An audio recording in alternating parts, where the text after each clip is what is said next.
안녕하십니까. 오늘도 유튜브 방송을 하면서 세상과 소통하는 문찬수 목사입니다. 오늘 우리가 살펴볼 말씀의 제목은 주제 파악을 못하는 사람들, 이렇게 정해보았습니다.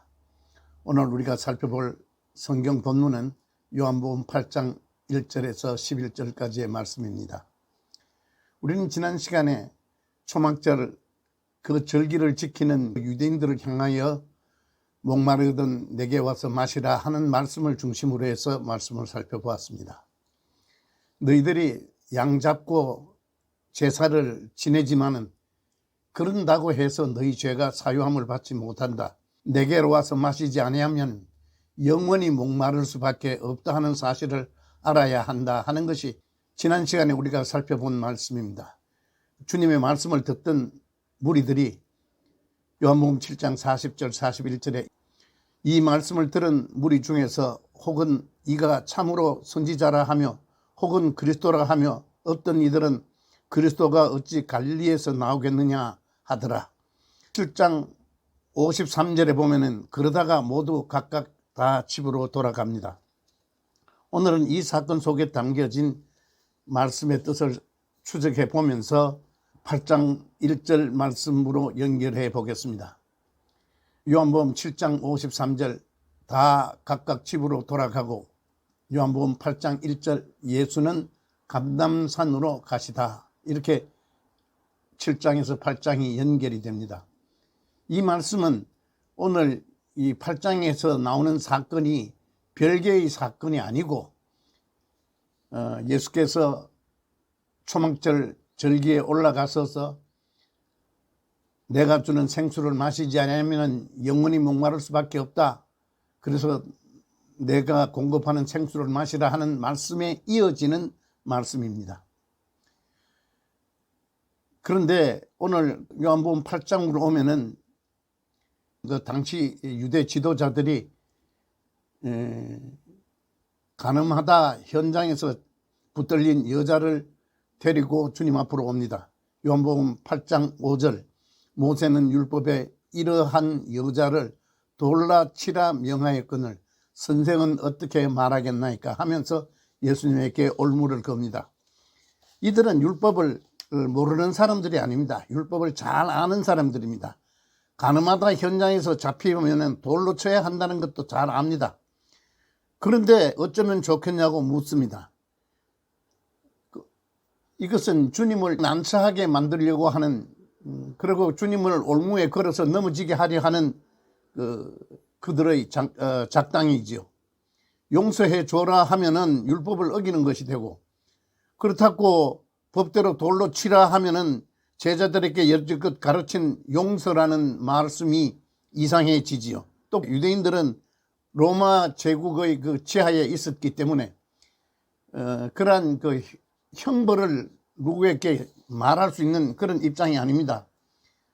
이러한 올무는 처음 있었던 것도 아니죠. 마태복음 22장에 보면은 로마 정부에 세금을 바치는 것이 옳습니까? 바치지 말아야 합니까? 라고 예수께 올무를 걸었던 일도 있습니다. 그때 주님께서 이렇게 말씀하시죠. 가이사의 것은 가이사에게, 하나님 것은 하나님에게 라고 대답하며 저들이 물러갔던 일이 있습니다. 오늘은 간음하다 잡힌 여인을 데려와서 율법에는 돌로 치라 했는데 어떻게 해야 합니까? 라고 물었습니다. 이때 오늘 본문 요한복음 8장 7절에 저희가 묻기를 맞이 아니하는지라 이에 일어나 가라사대 너희 중에 죄 없는 자가 먼저 돌로 치라 하셨습니다. 여기서 죄 없는 자라는 말씀의 의미는 죄에 대한 생각도 해본 일이 없는 자가 먼저 돌로 쳐봐라, 그렇게 이야기를 합니다. 너희는 자기 속에 있는 죄성은 보지 못하고 간음했다고 여인을 끌고 왔느냐, 이렇게 끌고 온 그 자체가 자기 눈에 들보는 보지 못하고 남의 눈을 티만 바라볼 줄 아는 그러한 것이다 라는 선언입니다. 주님의 말씀을 들은 군중들 9절을 봅시다. 요한복음 8장 9절 저희가 이 말씀을 듣고 양심의 가책을 받아 어른으로 시작하여 젊은이까지 하나씩 나가고 오직 예수와 그 가운데 섰는 여자만 남았더라. 이 말씀은 결국 하나님 앞에 의로운 사람은 하나도 없다는 선언입니다. 오늘날 교회 다니는 신자들 어떻습니까? 남의 허물은 잘 지적하면서 자기는 주님의 말씀에 비춰보면은 더 형편없는 수준에 있던 것을 깨닫지 못합니다. 당시 율법을 잘 아는 유대인들만 욕할 것이 아니고 오늘을 사는 우리들의 모습은 어떤가를 이 말씀 속에서 살펴봐야 합니다. 그리고 주님은 뭐라 그럽니까? 11절 나도 너를 정죄하지 아니하노라 하십니다. 정죄하지 아니한다 하는 말은 나도 너를 심판하지 않겠다 하는 선언입니다. 지금 주님이 이 세상에 왜 오셨습니까? 세상을 심판하러 오신 분이 아닙니다. 주님은 죄에서 용서하러 오신 분입니다. 죄에서 구원해 주시러 오신 분입니다.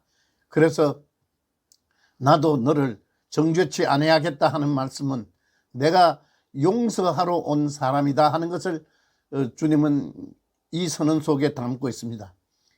다음에 우리가 기다리는 주님은 심판주로 오실 것입니다. 지금은 심판주로 오신 것이 아니요 용서와 사랑으로 이러한 죄인들에게 복음을 가지고 하나님의 뜻을 이루러 오신 분입니다.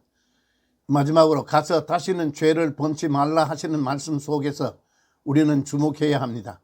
용서를 받은 자답게 남의 눈에 티를 보지 말고 내 눈에 들보를 먼저 볼 줄 아는 그런 수준에 있지 아니하면은 우리는 정말 어리석은 사람이고 주제 파악을 못하는 사람이다, 그렇게 생각할 수 있습니다.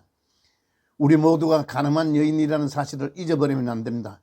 그리고 돌에 맞아 죽어야 할 인생임에도 불구하고 주님의 은혜로 오늘도 그 용서함에 힘입어 살아가고 있는 우리들이라는 사실을 늘 기억하면서 이웃의 허물을 용서할 줄 알고 덮을 줄 아는, 감쌀 줄 아는 그러한 교회와 그러한 신자가 되지 못하면 심판주로 다시 오실 주님 앞에 설 때 우리도 심판을 면치 못할 거라 하는 사실을 기억하면서 이 가늠한 여인을 통하여 용서해 주시는 주님의 그 사랑을 힘입은 우리답게 살고 있는지, 내 주제를 제대로 파악하고 살고 있는지 우리는 우리 자신을 한번 돌아봐야 합니다.